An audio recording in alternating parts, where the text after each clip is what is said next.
නීති විරෝධී වැඩක් කරලා තියෙනවා. අපි නිකන් කට්ටිය නෙවෙයි. අපි මේ මහ ජනතාවට වග කරන මහජන නියෝජිත මහජන කොළඹින්. හරිද? ඔයා කොළඹින් ආපු එකයි ඔක්කම හරි. ඉතින් ඊයේ දවස්වල කරා වෙන්නේ. මේ බඩු එකතු කරන එකයි මිනිස්සුන්ට බඩු බෙදන එකයි අපිට ප්‍රශ්නයක් නැහැ. හරිද?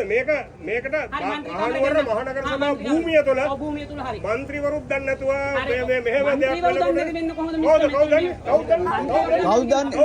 සෝෂල් මීඩියා එකේ ඔක්කොම දාන්නේ. මෙතන മന്ത്രിවරු 20 දෙනෙක් ඉන්නවා. අපි දන්නේ. ඊයේ මේවනේ එතන අපිට දාලා ආදී ඕගොල්ලෝ කවුද කියලා අපෙන් අහලා දැනීමක් ඉතින් ඔබතුමා එහෙනම් ගහගෙන ඉන්නේ මම මන්ත්‍රී කියලා ගහගෙන යනවනේ මම පිළිගන්න ඔබතුමා මන්ත්‍රී කියලා. කෙරුවනේ කෙලින්ම.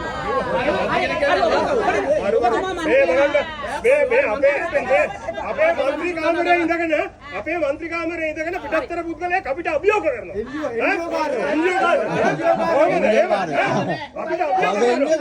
කොමසාරිස් යන්න ඕනේ දැන්. මෙයාට දීලා තියෙනවා. මෙයාට මේ භූමිය දීලා තියෙනවා නම් කොමසාරිස් මෙහෙන් යන්න ඕනේ. හරි.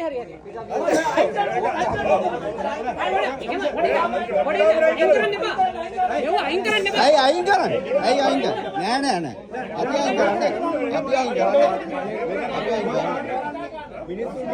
මිනිස්සුන්ට උදව්වක් කරන්නේ